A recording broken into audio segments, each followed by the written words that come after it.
Hi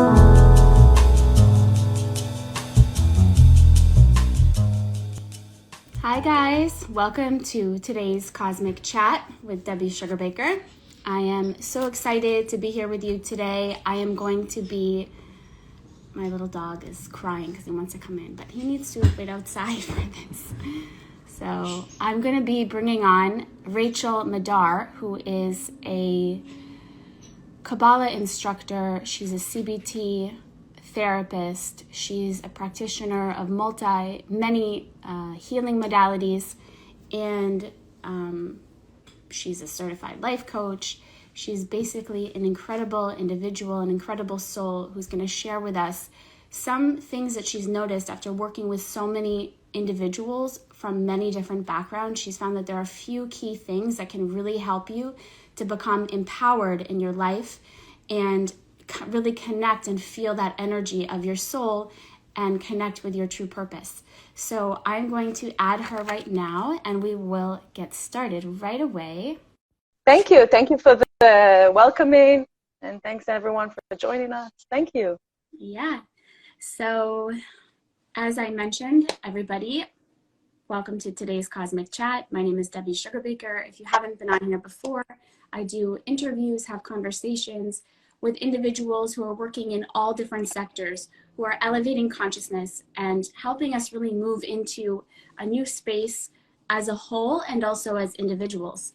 So today I have Rachel Madar here, and she is a Kabbalah instructor for many years, and she's also a certified life coach, a CBT therapist, a practitioner of many healing modalities, basically a spiritual ninja.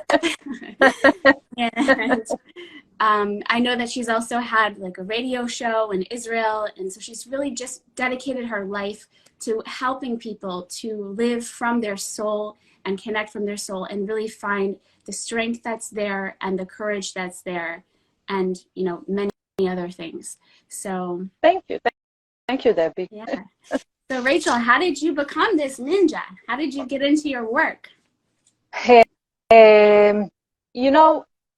We've never, there's a whole process when a person is going through from the time that there's an awakening of really share, really help people thinking like there's something else in this world rather than just the daily thing that we were doing. And this would happen to me when I was 25, 26. I came to United States when I was 20 with complete immigrant thought of making my dream come true in a sense of materialism, seriously, having business and creating more abundance to myself. When I reached 26, when I've completed all my dreams for that time, I felt, okay, that's it. This is what we have to do. This is what's left to do in this world, just really running around your tail, creating more money and more abundance, which I'm not saying it's not a good thing, but I'm saying it's not the only thing. So an awakening of a desire to get to know what else in this world, what can I do more? So I was searching, and simultaneously I was studying and reading a lot of books. We probably heard of some of those books, like The Alchemist of Robin Sharma was my favorite. I remember I was reading it in one day in a weekend in Vegas, where I used to go a lot back then, dancing and partying. But it was during that day, that weekend, that I read that book and many other books as well. From that point on, that started to awaken a different thought, or as we call it Kabbalistically, a different level of consciousness, that started to be awakened. And by the age of 26, I was searching, what can I do? What can I bring to the world? So I was looking into the UN, thought I'm going to be ambassador of the UN. I didn't know how it's going. I was starting to search, and I got involved in a foundation at that time. And I'm saying tomorrow I'm 49. So it's all those years, this when I said at the time, I was searching for, I was involved in a foundation called Feed the Children. Mm-hmm. And I thought I'm literally going to feed the children in Africa. I was really searching to do something And that didn't came through as I thought. And it was okay. It was like really donation at that time for the kids. And I came across a book by Rav Berg, the founder of the Kabbalah Center, together with his wife Karen Berg, that were my teachers. And one sentence out of that particular book like made sense at that time. And it was that the purpose of the wisdom of Kabbalah and the purpose of the center existence in the world is to remove chaos from the world. No idea. That sentence really made it all for me, made the whole difference. So I searched for what is the Kabbalah Center and what is this wisdom. And interesting enough that even though I originally from Israel, I've never heard of it in Israel. And I grew up in a like a traditional Moroccan family that the book of the Zohar, which is the main script of the Kabbalistic wisdom, I grew up with, and I never heard of the word Kabbalah. Kabbalah in Hebrew means to receive. And there's a whole interpretation and explanation about this. It's really what we desire in our life and how we get fulfillment and how we direct our desire from becoming a desire, what we call it for the self alone, but to desire to share. But that particular sentence from Rav Berg book made a difference for me, and I started to search. I came across some more books, and of course, when you open yourself up, as you know, in the universe, when we ask the universe for help or question, our fulfillment is the fulfillment is right there. So surprisingly, but not coincident, I start to meet people that were students at the center or know more about the Kabbalah Center and so forth. And this is how I came and got introduced to the classes, to the knowledge. And it's over 23 years now that I've been a student and involved as teaching and passing this knowledge and practical tools to as many people as I can in the world. And it's exciting. So this is how I started. Wow. This is my journey. I love to hear people's stories because it's like a good, first, a few things stuck out is that you had this feeling like you were awakened to, and I can relate to it because I was 22 and I was in England, and I remember walking in the park thinking, like, telling my friends, saying, no, I'm going to do something. I want to go and travel. I want to feed people. I want to, just feeling that I wanted to give something in that way. And so it's interesting, and obviously my path took a little bit different turn, but it's interesting how our soul kind of knows things, and it's a good thing to remember, because sometimes when we're in the immediate now, everything can seem really confusing.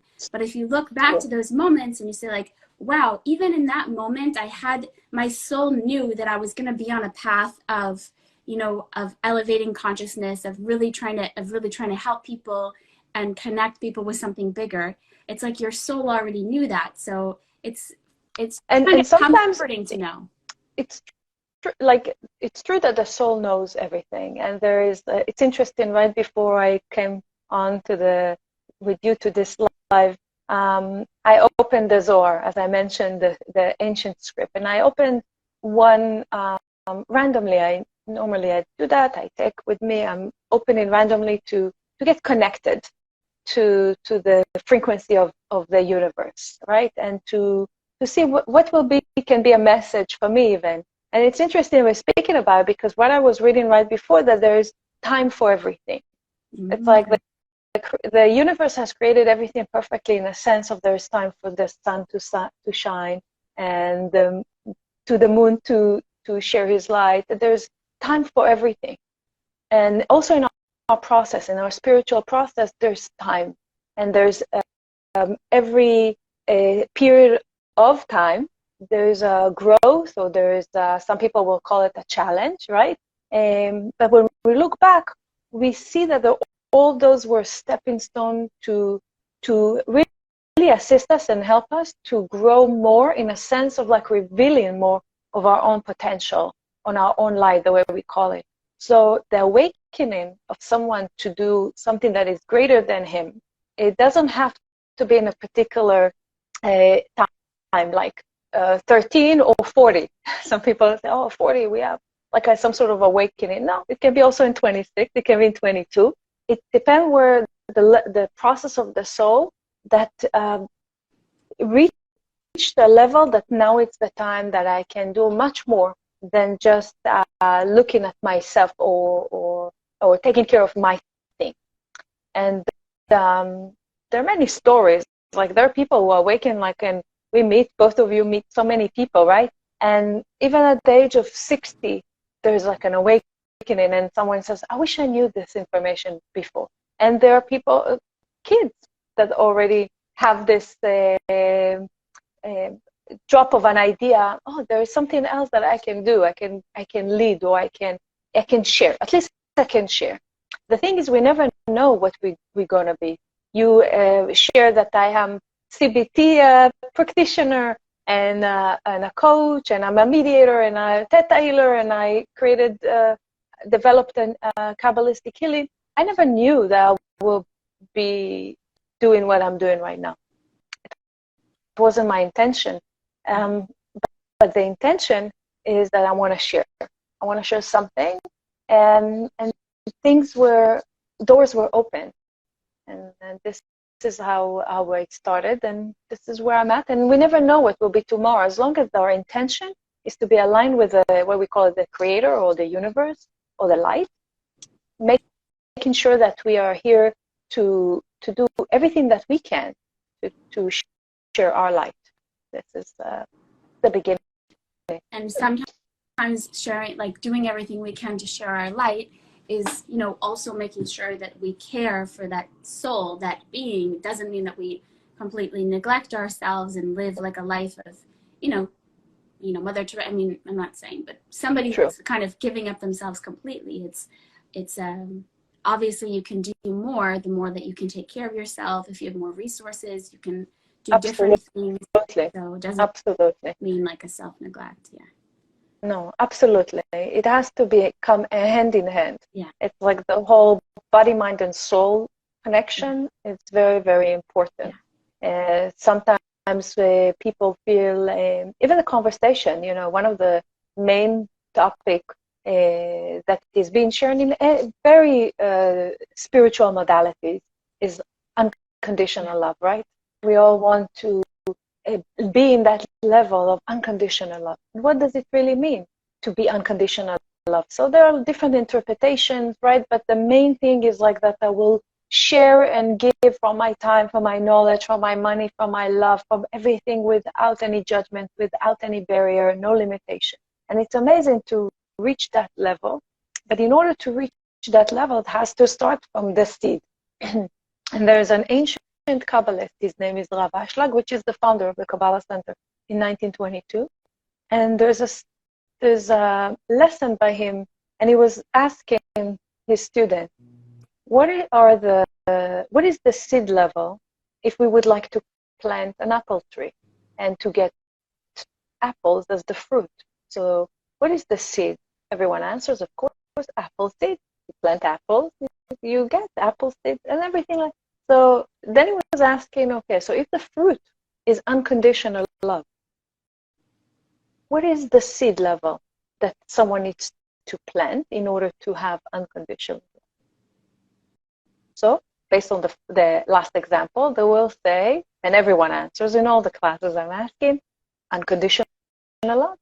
So Rav Berg is saying, no, the seed level for unconditional love is using a very rough word, egoism. Egoism translated to self-love.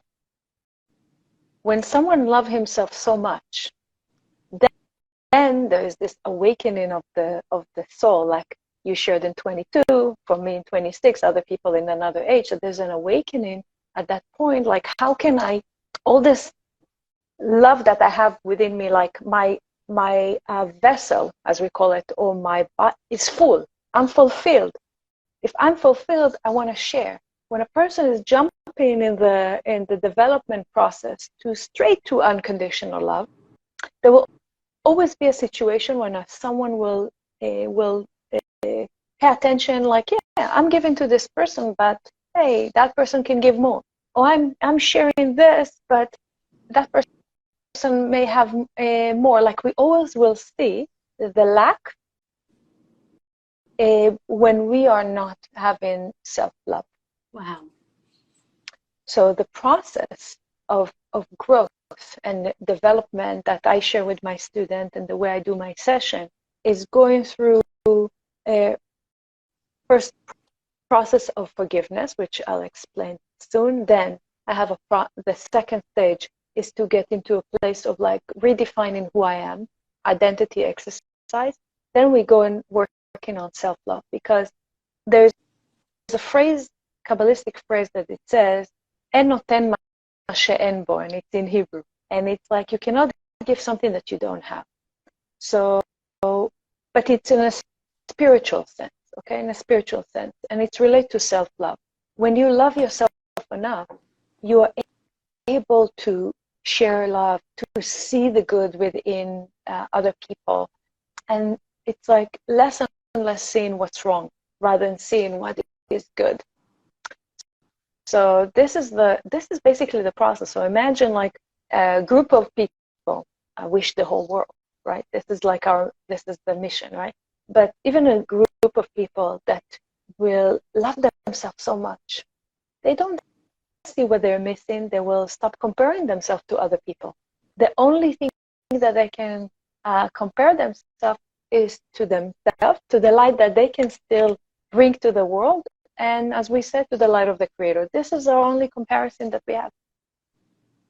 So that is the main mission in our development of spirituality. So beautiful. It's kind of like it's kind of like a lens, that self-love like cleanses your lens that you see the world and other people through, so you can see them through love. Right. Because like we just did another interview with someone and we were talking about shame and how shame can so deeply color your lens, because it makes you feel that you are wrong or you are bad or worthless, and then you tend to see that in other people, see the lack in other people, or you allow yourself to get mistreated, and you would actually attract those situations where you get mistreated or abused or whatever because of that deep shame. So it's such a beautiful work that you're doing, and it's so important because there's so much healing that we all need to do on those levels. And it's interesting that you mentioned shame, because I've been investigating a little bit more about this, the shame and the guilt. And I have it printed in front of me. It's interesting. Like I printed an article from healthline.com about how to stop feeling guilty. And it's so, we may feel guilty about different things, that we didn't set boundaries, or even the fact that I'm just relaxing. I can feel guilty because I have so many things to do and so many they might do, right? And or we feel guilty about different things that we have created in the past. But one of the things that we do not know, that sometimes like guilt can even help us. It's a positive attribute that it's coming. If it's to really acknowledge our actions and to fuel us with motivation to improve our behavior. So the reason I'm sharing this is because everything that we have, every feeling that we have, we may feel jealousy, but we may feel fear, we may feel anger. Yeah, there may be negative connotation to all of those if we are putting them into that interpretation. But there are also the other side of the coin. Right. The other side of the coin, that the reason that they're coming into our life, they really help us as a motivator, whether to look inside, whether to create something else. And it's like guilt may help us feel, or guilt and then shame make us feel even magnifying, to magnify the situation and to see, okay, how can I bring healing into this? Wow. Okay. Yeah. So it's very powerful. It's like every one of them is a call for healing in some way, self-healing, healing on some level. Okay, I'm being awakened here to heal something in myself. And one interpretation, for example, that I heard about envy, which is from like another program that's amazing, I think, is they say like if you see somebody who has something, it's because your own soul has a version of that for itself. It's not what that person has, but they're like because the world's like a mirror, they're mirroring to you something that you can build for yourself in your own way, because none of us can really be compared anyway. Each one of us is completely unique. We have a completely different mission, each individual soul. We may have missions that are aligned, but we're only going to feel the real fulfillment if it's authentic to us. We don't really want what that person has. We want our own version of that. Absolutely. And you know, as time goes by and we have more of a social media, right, we can use it in a positive way, as we're doing right now, to share information with people and to hear from people, or we can use it to compare ourselves to others, what they have and what I don't have, and then it's bring the jealousy up. Jealousy, by the way, is the first emotion that to exist from time of creation, Kabbalistically speaking, right? There's we're speaking about the vessel and we speak about the light. The light is the universal energy that we all know, maybe to be called as God or Chi or Creator. We use the word light. And there's the vessel. The vessel is the sum of all the soul that exists in the world. And we also use the vessel, we understand the vessel is our own desire. So from time of creation, the essence of the Creator is to share. The essence of the vessel is to receive. Coming from the word Kabbalah, I mentioned at the beginning, to receive. So the relationship between the light and the vessel has been like so that the light provided everything or fulfilled all the desires of the vessel till it reached the point that the vessel wanted to become like the Creator. We also wanted to share. Remember this awakening of desire to share. It happened before the time of creation. So Kabbalistically, we know that the world has been created due to that request of the vessel, of really share, so no problem, let's create for you a world where you as a soul will be able to impact, where you're able to share. So when we go back to envy or jealousy, it was the first emotion that was created is the jealousy of the vessel. I want also to be like the Creator. I want to create, I want to share, I want to be. I don't want to only take. And that was the positive aspect of it, because it manifested a new reality where the vessel, us, can share. So going back from the time of creation to our life, every time we may feel envy of someone else, we need to remember the positive aspect of it, as you mentioned, is our soul is really what our soul wants. We have our own vessel, let's say, and let's say I'm envying you, and this is your vessel. So basically what I want is I want your vessel to be, so the original desire is that I want to have like a larger vessel, like much more like a desire of creation. So the original intention is like I want to be bigger. I want to share more. I want to be doing more. I want to express more of myself. So the original intention is amazing. Unfortunately, it's starting to be negative when we allow that emotion to really control us in sadness or in fear and so forth. It gets taken to the negative side rather than being an expanding who we are. It's like actually shrinking us, because we're going into why they have more than me and so forth. And we need to pay attention all the time, because what we have left is a free will in this world. Right. In every given moment, we have free will, whether I'm going to be behaving in this way or I'm going to be behaving in this way. Right. I'm going to be connected to the darkness side of the situation. Yes, a lot of trauma happening with people, a lot of challenges. Right. But how am I using this for healing, as you said? How am I using this to awaken more self-love and see the positivity in what that came into my life, and that I can transform it in order to share. Right. Yeah, it's so that's why it's so important, I think, that we gain awareness of, or always remember that we have that soul. Because if you're like attacked by all of these, I've been there, attacked by all of these negative emotions, it's like you like completely forget that you have this soul, and everything without that concept of the soul, the world seems like very like dog eat dog, survival, and you kind of feel like you don't have any grounding. But if you continually build a relationship to, or a consciousness that there's something bigger than me, there's a part of me that's always connected, that is always safe, that is always secure. And if I can develop my relationship to that part of myself, then I can draw on that in the moments that I don't, because a lot of those emotions, they make us feel very unsafe, fearful, insecure. And that's when we can kind of like we fumble around in the dark looking for something to feel better. And then, it can kind of spiral downwards. And this is the second the stage when I speak with, when I have my session with people, is like really working on the identity. Right. When we are acknowledging who we are with everything that we have accomplished in our life, and the good thing, because our intention is always to see what's wrong, and not just necessarily what's wrong with other people, but mainly with us. So if we'll ask our audience, like, give me 5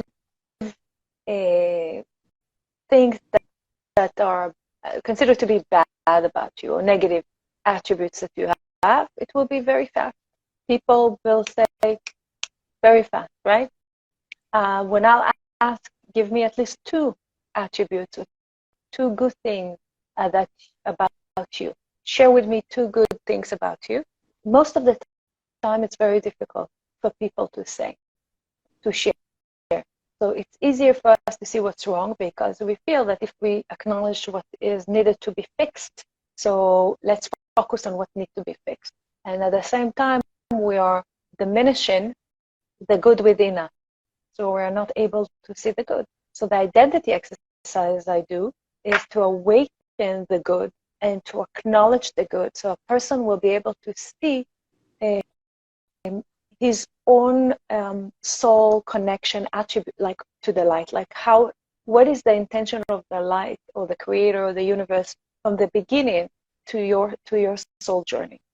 So it's able to see the good within you without asking other people. There is no need to ask other people. We're going through a process of really diving from inside and bringing it into manifestation, even writing some sentences that at the end you will be able to see a short paragraph that describes who you are. And when someone reads this to himself and says, wow, it's true. It's true. I'm good. I'm courageous. I stand up for myself whenever I need. I love myself. And this is like awakening even deeper understanding of someone's identity without the need of searching for other people's approval. And that's the beginning. Yeah, it's like I wish obviously everything is in its time, but I remember when I was like 16, 17, 18, and I said, like, I need to find out who am I, and it was like this search and this of trying to figure out, and I had all these experiences, and I ended up, going far, and I think that I did discover different layers of my soul eventually, but I think that this is also very important for that age range as well. I mean, for all of us at any time, but it's interesting. This is very important, and this is why I'm also involved with the Kabbalah Center in a project with the youth program, which we actually teaching from 5-year-olds to 18-year-olds by the age group, the same Kabbalistic principle contact to really awaken more self-awareness and confidence, and to know who you are and love yourself, and at the same time to be in a place of sharing. So I'm privileged to be part of that project with many other beautiful teachers, and we just started. Like January, we're going to have like a whole global Zoom Kabbalah classes for teen and preteens, and beautiful. Oh, that's amazing. Beautiful. So if anybody's interested in that, you can reach out to Rachel, and she can give you the contact and the information on how to get, if you know kids that want to be in that. And we have locally in some centers in New York and Los Angeles. We have it locally as well. Amazing. Yeah. So I love the idea of identity. So do you help people connect with their own attributes? I mean, it's interesting because I just recently heard a podcast that really struck me, and she was talking about identifying with the soul and how the soul is always completely respectable, because respect is kind of like a big one. A lot of us don't necessarily have that full sense of self-respect, and so we end up getting into these situations. So she said, you know, just remembering that what would the part, if I'm completely respectable and respecting, how would I behave in this situation? I probably wouldn't take something so personally. I wouldn't react in the same way. And it's like just that switch of who am I identifying with in this moment? Am I going to identify with the ego, or do I remember that I have this soul that is completely respectable and respecting, and how is it going to behave? It was really It's beautiful. Yeah. It's beautiful. You know what comes to me?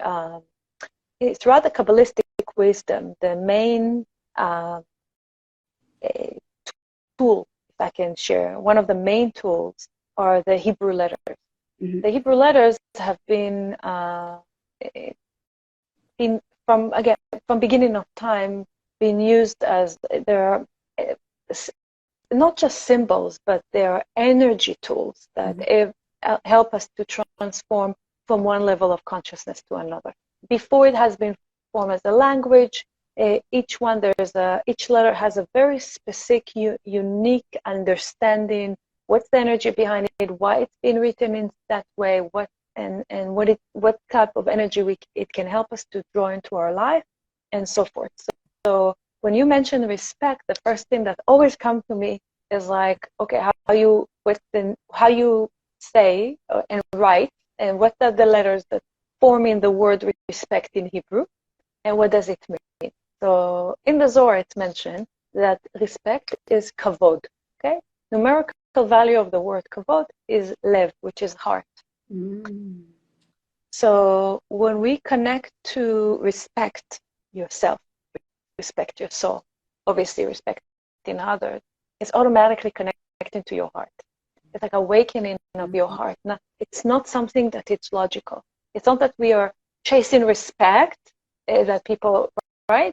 But it's rather like when we are connecting through our heart and awakening the kindness within and compassion to ourselves and to others, we are getting the understanding of what is our soul even more, and respecting it. Like you're bringing so it cool. into, it's like you're bringing it into this reality in a more visceral way, not just in the mind, which may help you to behave differently, like I said, like in that situation, but to really feel it, to really experience it, that I have this soul, and that is my true identity.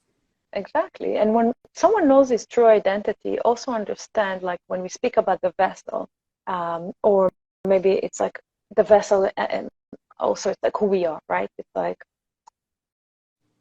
like we can reach a place where we already know what type of, even our surrounding, like what can we be positive for us to be around and what not.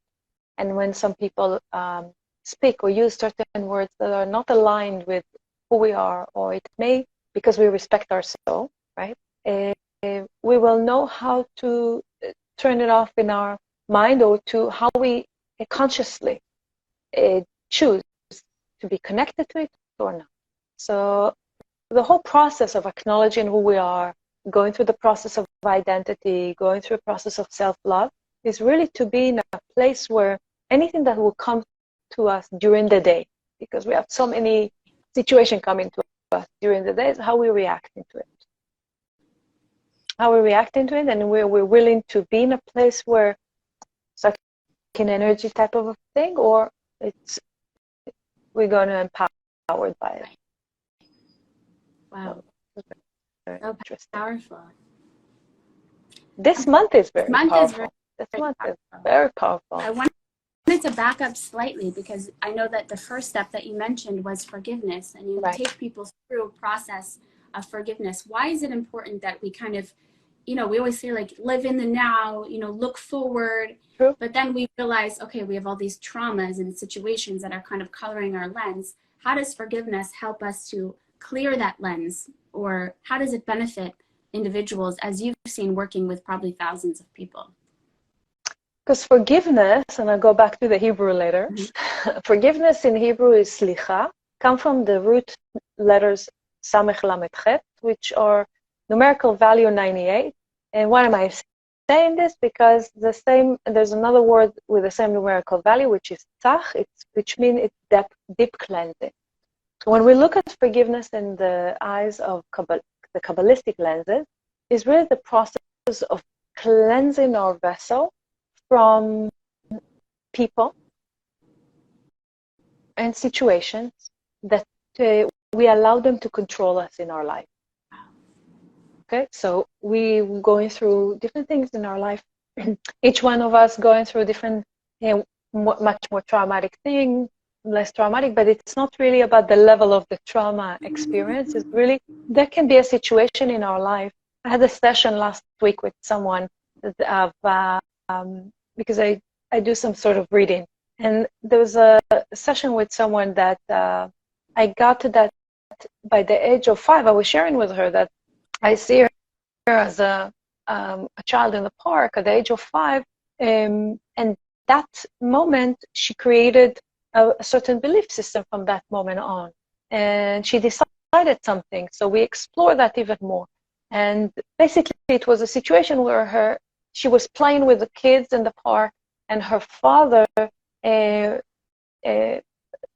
kids were saying things towards her, and she expected her father to protect her or to fight her fight or say something, but the father didn't do anything. So from her 5-year-old lenses, looking at expecting her father figure to protect her, and from her point of view he didn't, she already said from that point on their relationship were completely damaged, and it was really growing apart. And we know that from 5-year-old, when someone is making a decision like that, and we all have different decision / belief system that we're creating, we are turning into putting ourselves into a path of different movies that we bring on that are not intended for us. Okay, originally our soul journey was not supposed to be planned to go into that path, but we're creating more and more belief system.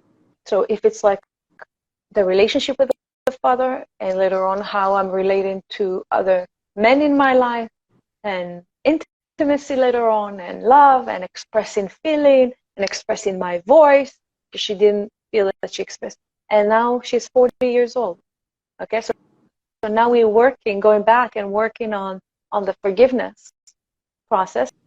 And the forgiveness, again, it's not requesting from someone to say, I'm sorry, or I apologize. This is we do not need. Forgiveness, again, is the cleansing of those stories that are not going to be controlling us anymore. They're not forming who we are. They're not us. So to leave the situation, it occurs. We acknowledge that. We heal that process. And we see that it's not controlling us anymore. And we leave it there. Wow. And we're moving forward. So 40 years old, how we detaching that story from our life that doesn't control us anymore. And then she can probably bring in new situations. I mean, this is so incredibly powerful, because I think that, I can definitely see it in especially around relationships. Most of life is relationships, right? But we kind of, you can see, I have the same pattern going on every single situation. It kind of winds up in a similar way. So what was the original kind of misstep that the system that I need to correct? And if I correct even there's no need to correct, just when we acknowledge it, and we say, now we look at it back and we say, okay, that was my inner child, or my child lenses, and that was situation that maybe other kids would feel the same, but they will not express themselves or behave like stuff, right? So we heal that process with forgiveness, and the power of forgiveness is really to separate who I really am from from that point. I see that my battery here is low because I used the wrong phone. I couldn't connect. So I wonder if I can connect to you right now with my other one. So do you think we can do that? So I want to continue this beautiful conversation. I know. So what we can do is I'm going to close out this live and I'm going to save the video so that we have it. And then we can open it up again on your other phone. Does that work? Yeah, and you see, this is an example of things that are happening when we are live, right? Exactly. And the thing is how we react to it. Yeah. How we react to it. So everything can be fixed. Everything can be fixed. Everything can be fixed. Corrections and forgiveness and releasing. Everything can be fixed. As long as the light is on, everything can be fixed. So, okay. So we'll wait for this and we'll do it. Thank you so much. And thank you for everyone. Thank you, everybody. Hey guys, here I am live again for part 2 of the Cosmic Chat with Rachel Madar. I'm going to add her and we will continue our conversation. Yeah.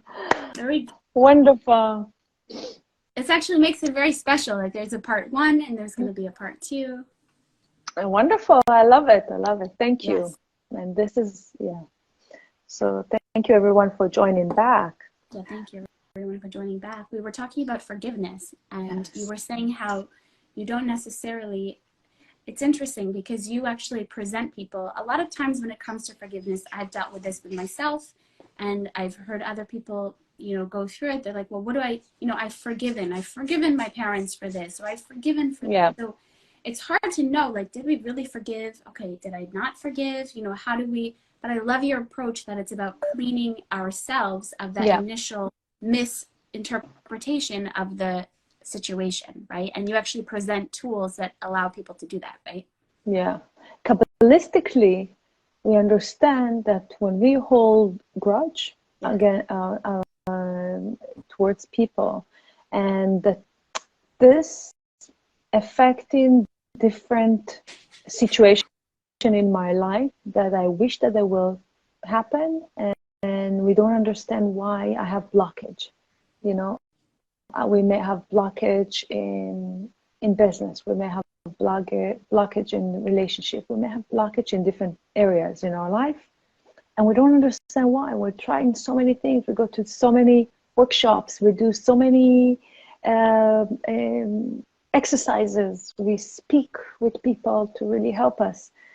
But I found that when we start with the forgiveness exercise that I do, is really by detaching the control over that, like the person or the situation over me, and it doesn't control me anymore.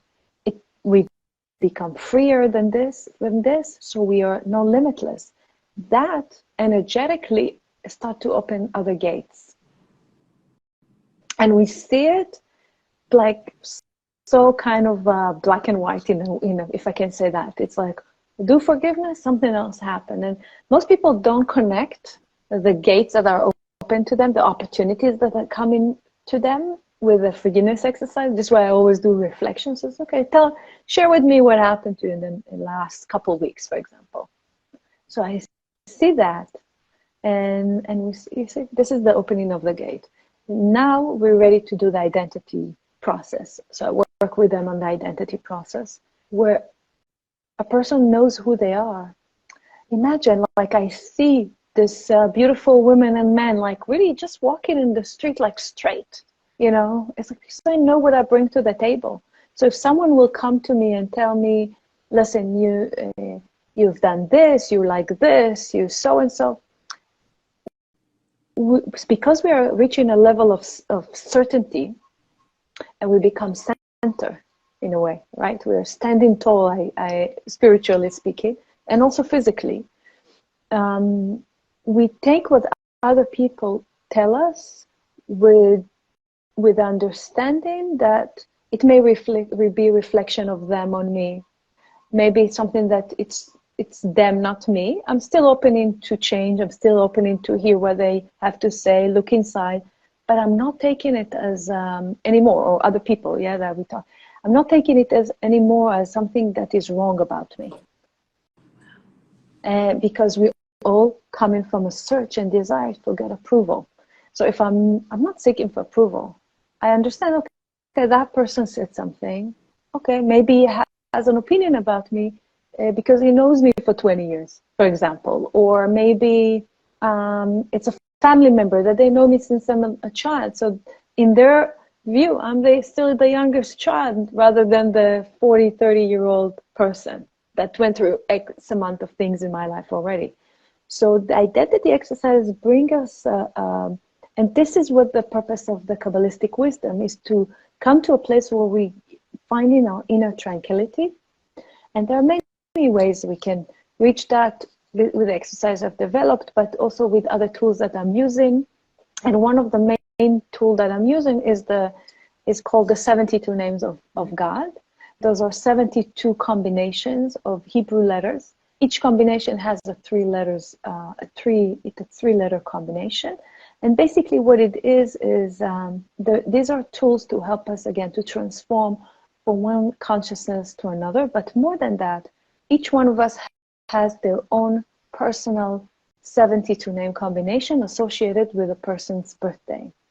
And when someone is registered for reading with me, we're looking through the personal 72 name, and we can see what are your attributes, what are the things that we need to pay attention to awaken more of the gifts.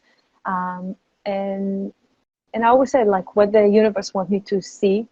So if I saw that particular situation of the person, 5-year-old, we speak about this and other situations that's coming up.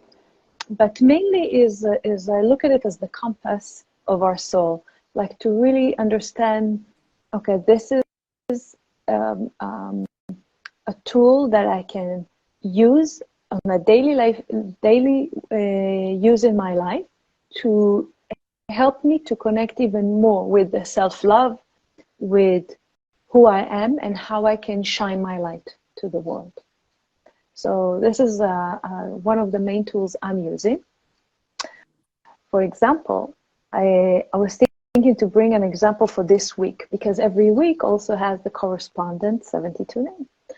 And it happened to be my 72 name also. Oh, so wow. It's because it's tomorrow. So happened to be, thank you. So it's Nun Yutaf. Nun Yutaf is a combination that most people are scared when they connect with this combination, try to understand what it is.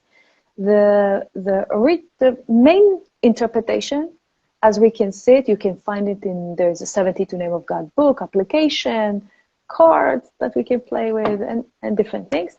But the main interpretation of Nun Yutaf, for example, is death of death. So when people are reading this, and maybe there's someone that his or her personal name is Nun Yutaf, oh my God, what does it mean, death of death? How death is associated with me? So when we'll do the reading, we'll figure it out, but it's more than that, because, for example, Nun Yutaf, the death of death is, what is the opposite of death? Is life. So we have this week opportunity to really connect with choosing life. And what does it mean to choose life? Because when we speak about death, it doesn't mean death of a body. It can be also a dead end. When someone is reaching a point where they don't have a solution to a certain situation, you've tried everything. And what we do when we try everything and we applied all the information that we have and exercising all the tools that we have to fix something. When we reach that point, our spiritual effort, physical, physical, everything, everything. Like, let's say you need even money for business, and you exercise everything. You approached everyone. You made application for loans, whatever it is. Like, even that situation. I'm not talking just only spiritual. Every aspect in a physical life. First of all, the first thing that most people will do is surrender. It's like how, like even if you believe in God, you don't believe in God, whatever, you surrender yourself to the universe and say, okay, I've tried it all. I don't know what to do. Like, I don't know. We ask him for, like, help me. Like, if, whether we know, we don't know, we look her in that and say, help me. And in that moment, and I challenge each one of you to look at this, in that moment when you reach in a dead end situation and you surrender, basically what we surrender our knowing, we know it all, or we surrender who we are, in a sense of like, yeah, I've used all of this, I'm this, and surrender to the universe, we surrender to God. Automatically, the immediate thing that happens is we get an idea, outside of the box idea, or a person is calling us or contacting us out of the blue to give a suggestion or opening a door for us. What I mean is, like, this week, one of the things that we associated with this particular 72 name is to acknowledge the process of that of surrendering my ego, connecting to life by asking ourselves, what is happening right now? How can I be more present in my life right now? And be focusing on really live the present, and to really get up each morning and to say, like, what a fabulous day it is, right? How amazing the fact that I have my eyes to see. It's like from Karen words. It's like we both knew Karen, right? So it's like that I get up each morning and like, what beautiful that I have my eyes to see, which I can see the sunrise and I can see all these beautiful things. It's like really to live in the present. It would mean is to choose life. It's really literally to choose life with joy, life with happiness, regardless of like we may experience any difficulty. Yeah. And it's always a reminder. It's always a reminder that besides we may feel or think that we're going through a challenge at the moment, the sun is still shining. There's a joy. And like, honestly, in 5 years from now, we'll look back. It's like it will not mean anything. Yeah. Wow, that's so powerful. I actually felt like that this week. So I feel like this is kind of coming as like a message also for myself. I was talking with someone, I said, I don't know, I feel kind of hope. I used the word hope. I said, I feel like I've exhausted every resource I have here. So now how would I use the Nun Yud Tav? I know it's like you said, it's a portal of energy that I can connect to this energy of life. How do you recommend people work with these letters? Because I'm going to get off and start meditating. Well, meditation is one thing. I assume that most of the people are connecting with us use meditation for connection. Meditation can be in different forms, by the way. It doesn't have to be just closing our eyes and visualization or desire to hear something. Sometimes just to take a moment of space for yourself, and you can visually, and I'll share with you later the Nun Yud Tav you can share on your Instagram account. It's like you can visual the letters, because the power are the letters themselves. Each letter is a vehicle to connect us with the choose life, to choose life. And so this week we are able to have like a glimpse of connecting to immortality, in a sense of like touching endless without limitation. So we can exercise it also. Besides, so one thing is meditating. The second thing is like even to ask ourselves, like, what happens today? How can I connect to joy today, regardless of feeling hopeless or whatever? What can I do this week, today? Okay, and another thing is like really to bring all those ideas that you had during the year of creation, and choose one thing that you wanted to plant the seed of creation. As we end in a year, we're starting a new year. it's like really always in like you kind of like in an excitement of something new can come up. And so this week we understand the profound secret of new path of life by not just meditating but also bring it into action. So actually when I'm saying planting the seed is like, what are the steps that I'm willing to take in order to manifest that particular idea, okay, or dream that I have. So it's really bringing it into manifestation. So this is the power of the new tap, also to help us to bring it into manifestation, bring it to life. Into life, yes. Bring it into life, an idea, a dream that you have. Okay. Wow, so powerful. It's like kind of like using a mandala or a sigil. People kind of have these different, you know, symbols that they carry a certain energy. It's the same idea, but they're just right. 3-letter combinations of the Hebrew letters. Right.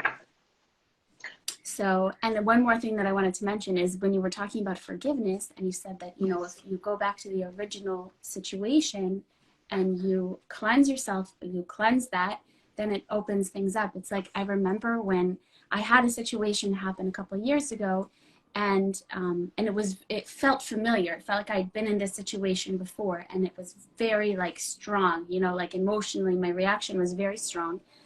And then it's like I was kind of broken by it, so I became very open. And I remember that like somehow this movie came across my path, and I watched it, because sometimes I feel like the universe communicates through movies, through stories, to give us Absolutely. ideas. Yes. And it's a movie with Nicole Kidman, and it's kind of a scary movie, actually. It's not really my type of movie, but it was like, it felt very strong. And she basically like had this amnesia, where she would forget everything that happened in the day. And at the end of it, when she went to sleep, and then she would wake up, and she would have to, so she kind of had to like trust. But it turned out that like her, you know, the person wasn't really like, I don't even remember all the details, but it's like, you know, she was basically being held captive by somebody, but because she couldn't remember, so she was being held captive. So then she started to realize that, you know, and make notes, and she started to make all these efforts that she could, you know, remember, and that she would be able to access her memory. And she started like getting smart and you know, resourceful. And eventually she was able to free herself of this person who was had her captive, basically. And when she was able to remember who she was, it's an interesting movie, like very simple. I remember it. I remember. But it's kind of dark and scary. So if you don't, yes, very scary. Every time that it's scary. But the thing is, like, really, the forgiveness is not about forgetting what happened, because things happen. Worse, not worse, depend on you know, the experience on the person, what took place. It's not about forgetting what happened. It's to give it the room, to give it the space, acknowledging those feelings, understanding that it took place. But the main thing in the process of forgiveness is not about, as again, is to cleanse this, but it's not about just forgiving a person who hurt me. It's really forgiving yourself, in a sense. It's like releasing yourself from that hold of what took place many years ago. Understand, you mentioned blame earlier. It's not about to be blamed. It's not about to feel guilty that you couldn't stand up for yourself if something took place. It's like, understand that you used all the tools that you could have at that time. You used all the knowledge that you knew at that moment. But now that you grew older, or you grew in information, you give yourself a peace, like you detaching from what happened, in a sense of like, okay, that happened, I'm not controlled, it's not controlled anymore. But when I talk about also in a Kabbalistic sense, and you mentioned the tikkun, or correction, it's a process of correction.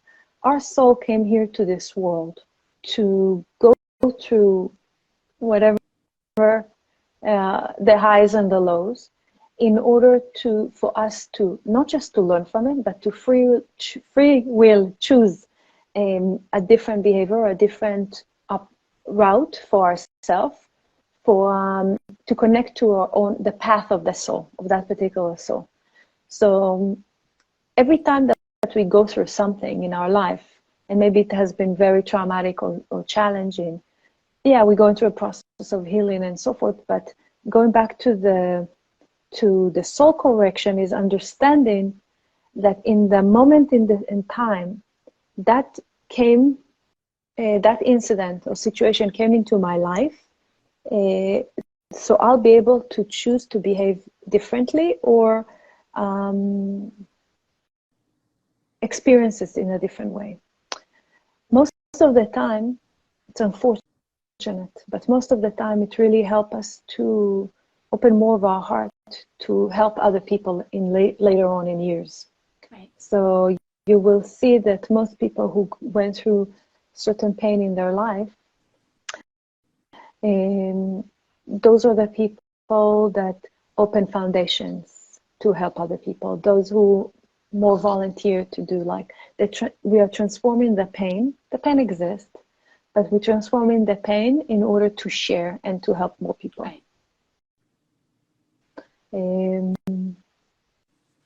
Yeah, this is about that. It's a lifelong journey. It's not like, oh, I did this forgiveness, it's done, we're done, right?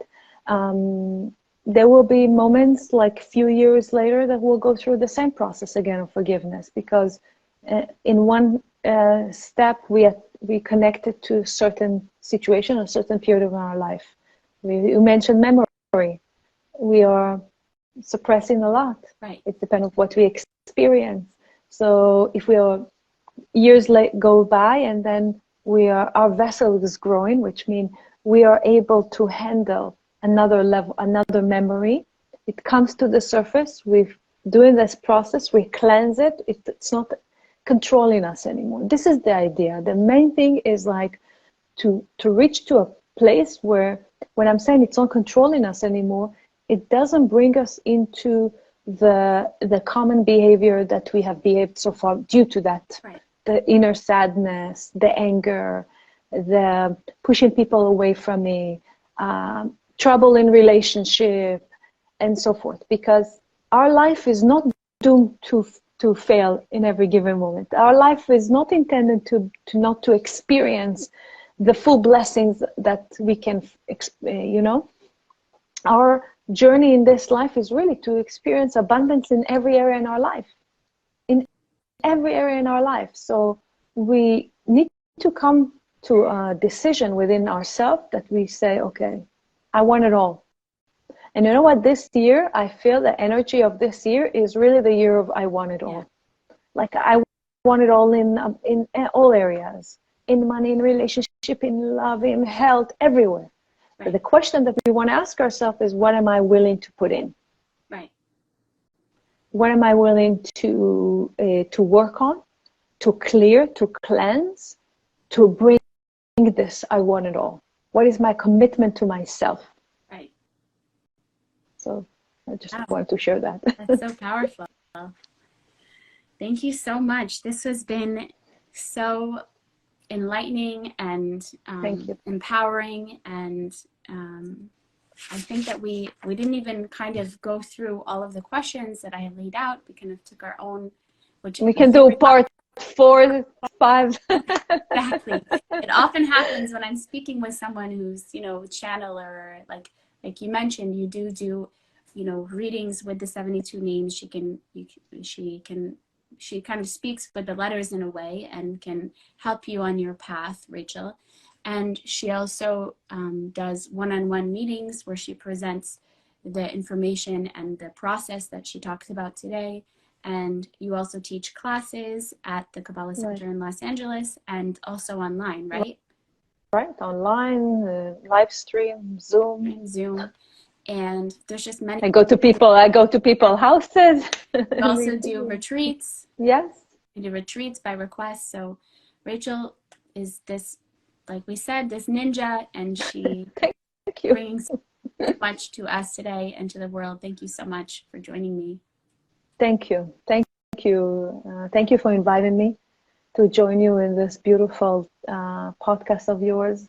And this is another way of like sharing, right? Sharing the light. So you're doing it beautifully by sharing with people so much information that that can really help people. So thank you for doing this. Thank you. Thank you so much. Thank you, everybody who Thank you. joined. Miracles and wonders. Happy holidays. Happy Hanukkah. Happy holidays. Thank you. Marley wrote for me. Thank you. Happy birthday. Thank you, Marley. I love that we did it right before your birthday too. And I didn't show you. I have a whole like set of balloons here that I got. Oh, that's fun. So it's really fun. Thank you so much. Thank you. Bye-bye, everybody. Look at